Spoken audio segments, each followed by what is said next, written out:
Shalom, selamat pagi saudaraku yang dikasihi oleh Tuhan. Saudaraku, kalau kemarin kita membahas tentang memandang Tuhan masih berkabut karena masih banyak percintaan dunia yang mengikat kita. Tapi tahukah saudaraku, sebetulnya banyak orang Kristen itu ingin hidup benar dalam hatinya. Saya percaya tidak pernah ada orang yang bercita-cita melukai hati Tuhan. Tidak ada. Tetapi faktanya mereka terperangkap di dalam sebuah cengkeraman kuasa yang mereka akhirnya melakukan dosa berulang kali. Mereka sudah menyesal, sudah berdoa, tapi pola dosa itu tetap menjerat dan akhirnya berputar di situ-situ terus, saudaraku. Maka Tuhan berkata setiap orang yang berbuat dosa adalah hamba dosa. Tapi apabila anak itu memerdekakan kamu, kamu benar-benar merdeka. Artinya saudaraku, dosa itu bukan hanya tindakan, tetapi sebuah kuasa yang mengikat jiwamu dan jiwaku. Lah, inilah yang membuat orang tidak bisa menikmati Tuhan, tidak bisa memandang keindahan Tuhan, dan berkabut hidupnya melihat Tuhan. Karena ini, selain dia punya percintaan dunia, ya ini, ada sebuah kuasa yang mengikat jiwanya tanpa disadari. Kita harus paham bahwa dosa itu adalah sebuah kuasa, bukan hanya kesalahan moral. Dosa itu ada kuasanya, saudaraku, kuasa dosa. Dosa itu seperti tuan yang menguasai kehendak manusia. Jadi dosa itu akan menggeser tahta Allah pelan-pelan sampai akhirnya dosa itu mencengkram dan mengikat kita. Dia akan menguasai kehendak kita, saudaraku. Manusia jatuh itu bukan hanya karena dia lemah loh, saudaraku, bukan. Tetapi karena ada ketidakberesan di hatinya. Di dalam fiber karakternya yang tidak tunduk kepada Allah. Karakter utamanya itu tidak disuguhkan atau tidak ditenggelamkan kepada Allah. Akhirnya ada ketidakberesan di hati orang itu. Maka dosa itu menguasai dia. Dan kalau dosa itu menguasai dia, maka dosa itu menjadi pola hidup atau habit loop hidup mereka. Dosa itu berulang loh, saudara. Kalau kita lihat ya, dosa itu seringkali cara kerjanya dia berulang. Ada triggernya, ada pemicu. Misalnya pemicunya apa? Kesepian. Nanti dosa itu berulang. Di dalam kesepianmu terulang dosa yang seharusnya tidak kau lakukan, diulang lagi. Triggernya apalagi selain kesepian? Contohnya marah. Apalagi triggernya? Bosan. Apalagi takut. Ya itu trigger. Itu yang memicu. Kemudian apalagi dosa sering berulang karena apa? Ada reward sesaat, ada kenikmatan. Ada pelarian di situ. Ketika suntuk atau sedang banyak hal, banyak masalah, kita melakukan dosa. Itu ada reward sesaat. Dan ada validasi di dalamnya. Ngeri loh saudaraku. Coba ini renungan ini dengerin baik-baik supaya kita sadar bahwa kita memetakan. Ada nggak dosa yang mengikat kita? Lalu kalau ada trigger, ada pemicu, ada reward, kenikmatan, pelarian, validasi sesaat itu yang ada, maka terbentuk kebiasaan emosional. Sehingga seseorang merasa aku ingin berhenti tapi aku tidak bisa. Ini yang Alkitab sering katakan dengan kalimat perbudakan. Dibudakkan oleh dosa. Perbudakan. Kita harus memahami cengkraman dosa ini dulu. Jadi dosa ada kuasanya dan nanti psikologi kita akan menjadi menangkap kuasa dosa itu menjadi sebuah pola hidup yang akhirnya kita diperbudak. Aku ingin berhenti tapi aku tidak bisa. Kenapa kok nggak bisa? Mengapa orang sulit keluar dari dosa? Yang pertama, saudaraku, dengar baik-baik. Karena hatimu belum benar-benar diserahkan ke Tuhan. Bukan karena tidak ingin bebas, Tetapi karena masih ada ruang kecil yang ditoleransi, yang kau miliki dan tidak diserahkan ke Tuhan.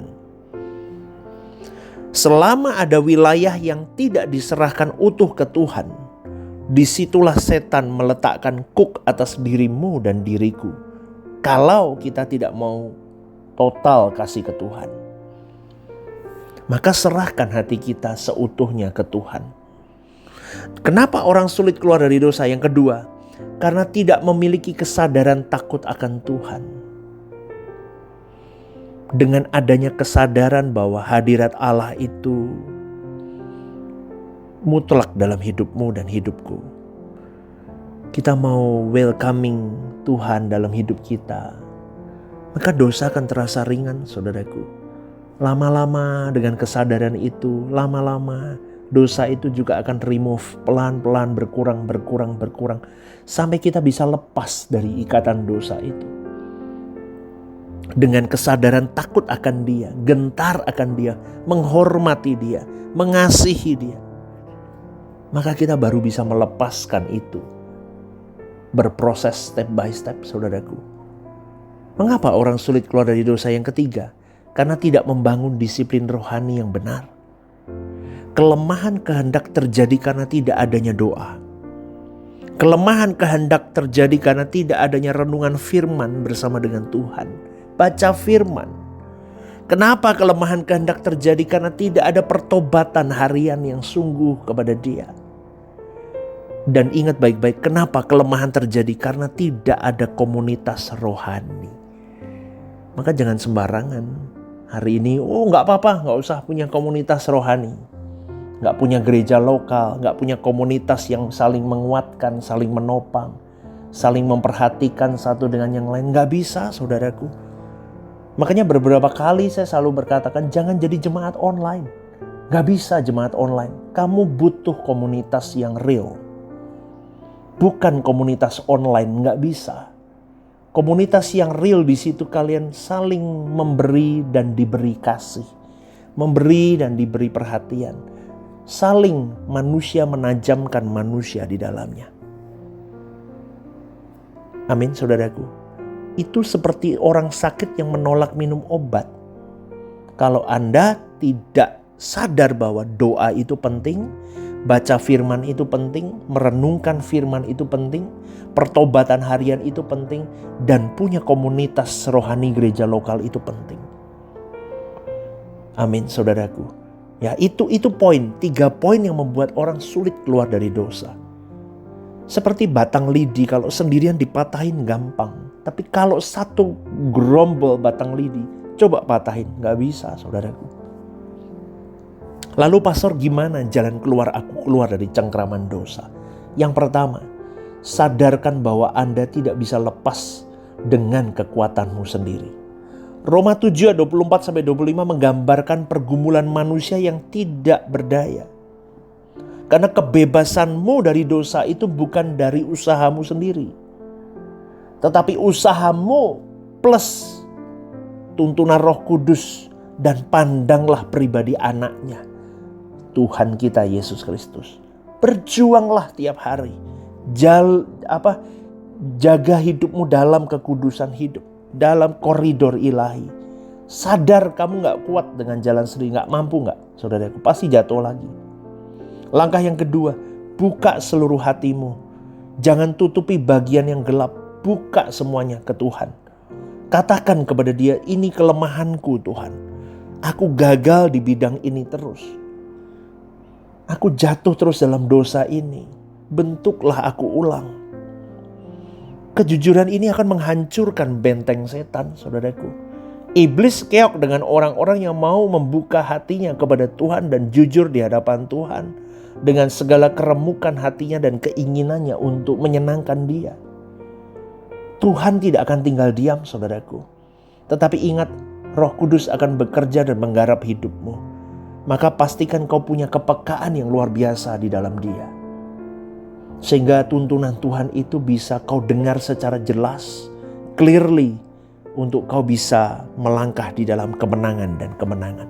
Dan langkah yang ketiga, putuskan sumber pemicu dosanya.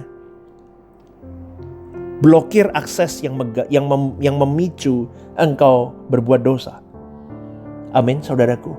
Ubah lingkunganmu. Jauhi pergaulan-pergaulan tertentu yang memicu untuk engkau berbuat dosa. Dan hindari waktu-waktu yang membuatmu lemah, saudaraku. Amin, saudaraku. Tuhan itu bisa memerdekakan kita melalui ketegasan pilihan moral kita. Kita diberi kebebasan, kita diberi akal, kita diberi hikmat. Ada bagian kita yang harus kita lakukan, yaitu hiduplah bertanggung jawab. Punya ketegasan. Apa yang membuat aku terpicu dengan dosa ini? Anda mulai pindai, mulai jauhi, mulai potong, mulai pangkas, saudaraku. Dan yang keempat, jangan lupa, tundukkan dirimu pada didikan Allah. Ingat saudaraku, pertobatan bukan hanya berhenti berbuat dosa. Tetapi pertobatan itu adalah menjadikan seluruh hidup kita selaras dengan kehendak Allah. Dibutuhkan apa sih untuk kita bisa selaras dengan kehendak Allah? Dibutuhkan disiplin. Disiplin hidup suci, disiplin baca firman, disiplin punya gereja lokal. Ikuti semua di dalamnya. Disiplin baca firman, disiplin untuk terus peka mengenal suara Tuhan. Dan di dalamnya dibutuhkan apalagi untuk selaras dengan kehendak Allah? Pembentukan karakter. Disitulah penggarapan rupa Allah sedang ada dalam hidupmu. Terus karaktermu dibentuk. Dan yang terakhir, jangan lupa kemauan untuk menderita supaya demi hidup suci. Hidup suci itu menderita, saudaraku. Menderita sekali. Tapi tundukkan dirimu pada didikan Allah. Karena firman Tuhan sendiri berkata, kuduslah kamu sebab aku kudus. Artinya apa? Kalau Tuhan mau intervensi dalam hidupmu, hiduplah kudus. Tidak bisa tidak, saudaraku. Dan langkah yang kelima untuk keluar dari cengkeraman dosa, hiduplah dalam kehadiran Allah. Kalau hatimu terus hidup dalam hadirat Tuhan, dosa kehilangan cengkeramannya. Doa terus sampai kita benar-benar, doa itu jadi nafas dan kebutuhan hidup kita. Doa dalam roh. Kita gak bisa gak baca firman. Ini saya ngomong ini berkali-kali deh, hampir tiap hari, saudaraku. Belajar memiliki kepekaan suara Roh Kudus. Rohnya Bapa itu. Bagaimana kita bisa mengalami Dia, mengenal suaranya. Bangun holy awareness, kekudusan hidup, ketertundukan hidup kita untuk menghormati Tuhan dalam kesucian kita sejak kita bangun tidur pagi. Dan orang yang hidup dalam hadirat Allah tidak bisa nyaman dalam dosa. Oh, masih bisa berdosa? Oh, bisa, tapi lama-kelamaan tidak bisa lagi berbuat dosa. Kalaupun dia berbuat dosa, dia tidak akan bisa tinggal lama dalam kubangan dosa. Karena dia akan merasa tidak nyaman di situ. Bukan habitatnya, saudaraku.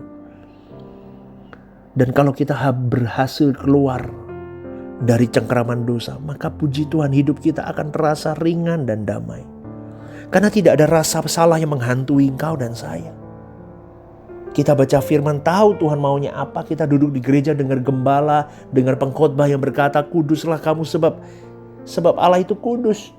Hiduplah di dalam kesucian, hiduplah. Tapi kita berbuat dosa. Ada buruan-buruan yang membuat kita merasa bersalah, saudaraku, yang menghantui kita.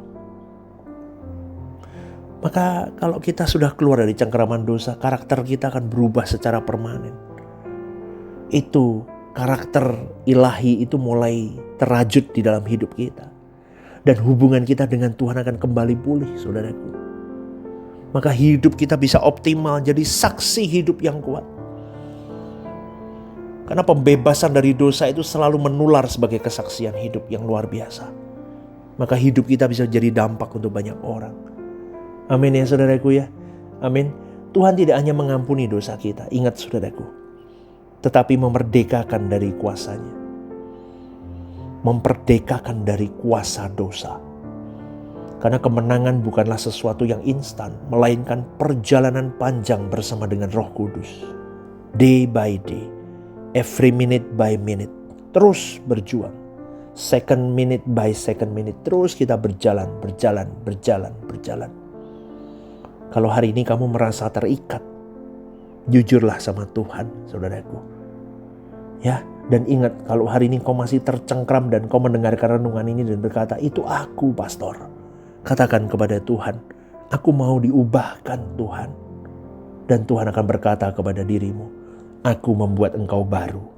Aku akan mematahkan rantai yang mengikatmu itu. Jadi saudaraku, jangan patah semangat. Jangan malah jauh dari Tuhan. Jangan malah kau biarkan, udah tambah rusak aja hidupku. Enggak. Tapi mulai hari ini ingat, Tuhan mau ngomong sama kamu, aku akan membuat engkau menjadi manusia baru. Dan aku akan mematahkan rantai-rantai dosa yang mengikat dirimu. Berjuang bareng yuk, bareng saya saudaraku. Bersama dengan Roh Kudus. Kita mau senengin hati Bapa kita. Supaya setiap langkah yang kita lakukan, Bapa kita Elohim Yahweh bisa tersenyum dengan hidup kita. Bangga memiliki anak seperti kita.